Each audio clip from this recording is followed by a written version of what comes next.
All right. Happy weekend. Holy moly, I can't tell you how happy I am it's the weekend. Oh, this whole thing, it's a lot to take in, man. And I lost a little money today. No worries. I mean, gold and silver are my thing. Those goes down. Generally, I don't make too much money. However, the financial sector did end up a late day rally across all the indices. So that was a good little thing for me. Crude oil ended the day higher, so all that's well and good. But gold and silver did reverse, or silver reversed its entire gain, went slightly negative. Although the futures are still sitting at $28, which is a level that I find to be important.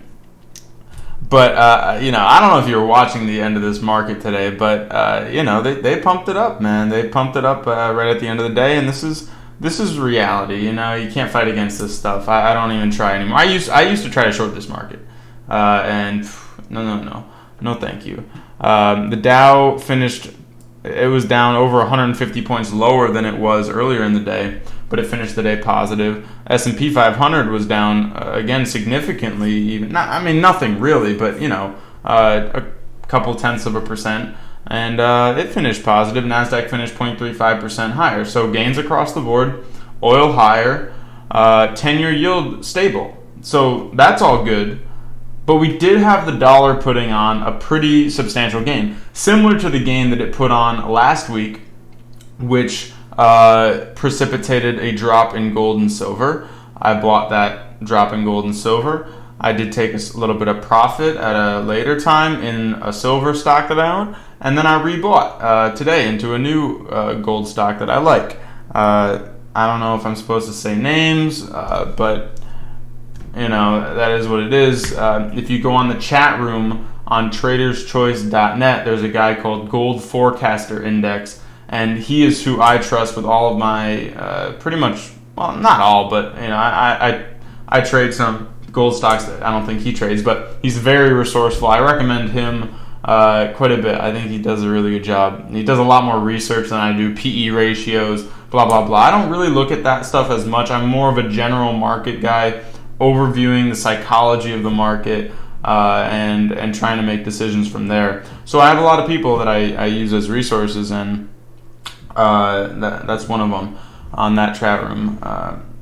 And so just in terms of the news, why did the dollar go higher? Because that's really what I've been focusing on. That's what I think we should be focusing on. Ultimately, it's because if you look at the other Forex markets, you'll see that the euro got smashed today. The yen got bid higher, which is traditionally a safe haven currency, but the pound and the Australian dollar put on big losses. Now, we found out yesterday that the European Central Bank is going to be increasing its asset purchases. So it's no surprise that the euro is falling and that the dollar is gaining a little bit of a bid in that news. And honestly, I didn't see that till yesterday, later in the day, so I'm sorry I didn't get that earlier for you, but now you know. This is important. But what does it mean? Okay, there's a book called Currency Wars by Jim Rickards. I've recommended Jim Rickards before, maybe even the same book, I forget, but Currency Wars. And basically, it's putting forward the intent of central banks. Basically, central banks compete each other to kill their own currency. Because inflation is how you succeed as a central bank in this environment. Controlled inflation, systematic inflation, stealing from people, and growing your own assets, okay? Growing your own assets, growing your own power. So when you see that ECB increasing its asset purchases, what it really means is that the Federal Reserve is going to increase its asset purchases in tandem. They all inflate in tandem. They're all working together, coordinated. They all do the same things. They all respond the same way to everything. It's staggering how similar these central banks act when you think about, how maybe an economy should be, how maybe things should be slightly different in different places because of different things, because of different variables, blah, blah, blah. But whatever. I'm not even saying, like, in a normal world, we would be getting more globalized. It's just, where is the power being centralized? Who is taking advantage of this globalization? And it's the central banks, it's the banking system, and it's corporations around the world, the highest, most rich ones. Okay, so now you understand. I mean, the dollar is going much lower. It's going below 90. It's gonna be there. How soon? I was doing some talking in the chat room. I was talking to some other people, looking at some stuff, and basically, I think it's gonna happen in the next couple weeks here. I don't think it's far away at all. I wouldn't be buying weekly options on it, but I do think it's coming in the next couple weeks. Some sort of break below 90 in the dollar.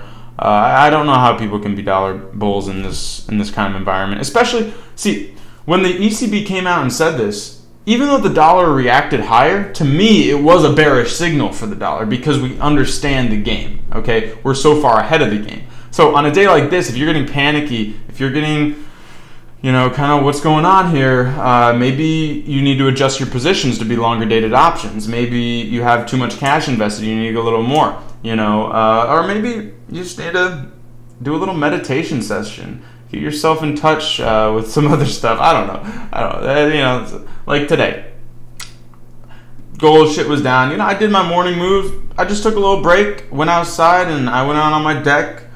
Talk with my friend, suntan a little bit, get that vitamin D in my system. God knows we need it, man. And yeah, I mean, find ways to relax, because this shit gets to you, man, when you really get down to the,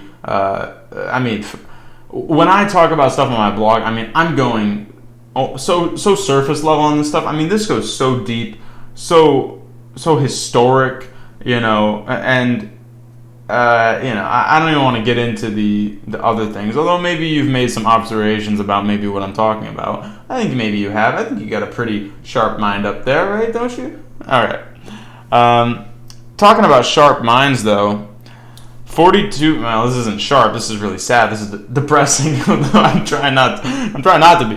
But 42% of American adults reported symptoms of anxiety and depression in a December 2020 survey from the U.S. Census Bureau. This is the first time I'm seeing this, but 42%, man. Think about that. And think about this whole scenario. I'm a correlation guy. I'm a causation guy. But I just look at this whole thing and I say, the banks are buying everything. People are losing their jobs, their incomes, their livelihoods. They're developing anxiety and depression at very high levels. And they are getting addicted to drugs at very high levels. And, these are long-term things that are going to have huge negative impacts on, and already are having huge negative impacts on the population. And it's just sad, but this blog, this is about making you money, and that's obviously a big part of, in today's world, if you have money, you can do so much. There's so much more freedom than you've been able to have. Obviously, if you're a rich guy in 1890, what are you going to do with your money? Buy a freaking fan servant? I don't know, have a nice meal? You ain't buying AC, I can tell you that, So, I think that's just about, what I wanted to cover with you today. And I'm going to do more on my website. I think on Sunday I'm going to have a special report out for you. And, in these special reports, I'm going to break from the market. There's going to be almost no market stuff in here. It's going to be about life. It's going to be about purpose. It's going to be about how do you take advantage. How do I take an advantage? How do I look at the world? That's what that's going to be about. And it all plays into the market. So that's why I love it so much. That's really where my purpose is. I do the market stuff, but that's just a mechanism to really get to a different place. And I want everybody to get to the place they want. And I think doing the market stuff is really one of the best ways to start. And if you have no money, get some savings. Start somewhere.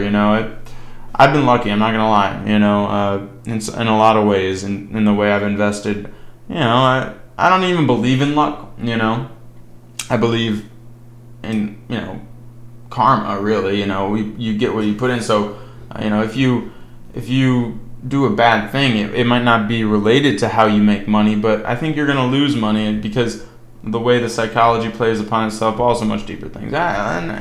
Let's leave it. Let's leave it there. But yeah, I just, it makes me sick to see people with these mental health issues. There's some stuff there I can't talk about. Okay, I'm gonna leave it here. Hey, relax, enjoy your weekend. I know I need this. I need to have a nice, relaxing weekend. I'm gonna go watch some TV. Watch a cool show. Say hi to my cat. Just have a good day. I'm going on too much about my life, But all right. But I will have a special report out on Sunday sometime, probably 4 p.m. Sunday. All right. I'll see you later. Hit the like button. Hit the subscribe button.